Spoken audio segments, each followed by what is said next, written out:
অসুস্থ কন্যা সন্তানকে নিয়ে নাটোর 250 শয্যার আধুনিক সদর হাসপাতালে ভর্তি হয়েছিলেন এক নারী। অভিযোগ উঠেছে 7 জুন রাতে ওষুধ দেওয়ার কথা বলে হাসপাতালের আউটসোর্সিং কর্মী অমিত তাকে শিশু ওয়ার্ড থেকে ডেকে নিয়ে যান। পরে হাসপাতালের 6ষ্ঠ তলার সিঁড়িঘরে ওই নারীকে ধর্ষণ করা হয়।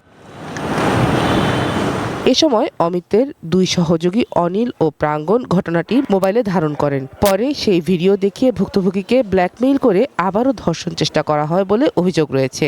6 তলায় নিয়ে যায় ও আমার সাথে খারাপ ব্যবহার করার চেষ্টা করছিল। পরে ওই 2 চেংড়া গেছে যায় ভিডিও করছে ওইসব করার পরে ওই 2 চেংড়া আমাকে হচ্ছে যে মানে হুমকি দিচ্ছে যে ওর সাথে যদি আমি বাজে ব্যবহার না করি তাহলে পরে ওরা সবাক দেখাবে ওই ছবি দেখায় আমাকে ভয় দেখানোর পরে মনে করেন না আমাকে নিয়ে যায় ওইসব করছে জোর জবরদস্তি করে। এদিকে রাতে শিশু ওয়ার্ডে থাকা শিশুটিকে একা দেখতে পেয়ে নার্স ও ওয়ার্ড বয় তার মায়ের খোঁজ শুরু করেন। পরে আনসার সদস্যদের সহায়তায় সিসিটিভির ফুটেজ দেখে হাসপাতালের 6ষ্ঠ তলায় খুঁজে পায়।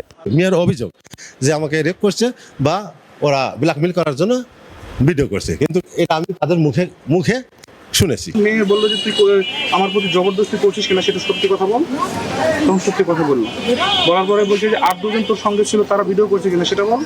তখন ওই ছেলেগুলো স্বীকার করলো যে হ্যাঁ আমরা ভিডিও করছি। ভুক্তভোগী ও তার স্বজনদের দাবি হাসপাতাল কর্তৃপক্ষের সামনেই ঘটনার বর্ণনা দেয়া হলেও পরে বিষয়টি ধামাচাপা দেওয়ার চেষ্টা করা হয়।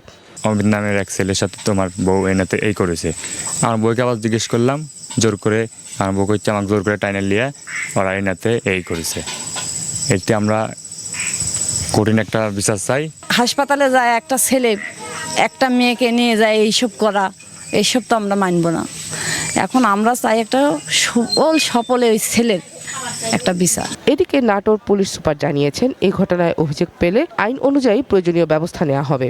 অফিসারও গিয়েছিল, কিন্তু ওখানে গিয়ে ভিকটিম পক্ষ যাকে যে কথা কথিত যে ভিকটিম পক্ষের কথা বলা হচ্ছে তাকেও পাওয়া যায়নি, তাদের পক্ষের কাউকে পাওয়া যায়নি। ওখানে হাসপাতাল কর্তৃপক্ষের সঙ্গে অফিসাররা কথা বলে চলে আসছে। এই বিষয়ে অভিযোগ দিলে অভিযোগ অনুযায়ী আইনগত ব্যবস্থা গ্রহণ করা হবে। হাসপাতালের মতো স্পর্শকাতর স্থানে এমন ঘটনার অভিযোগে ক্ষোভ প্রকাশ করেছেন স্থানীয়রা। তারা ঘটনার সুষ্ঠু তদন্ত ও দোষীদের দৃষ্টান্তমূলক শাস্তি দাবি করেছেন। One national desk.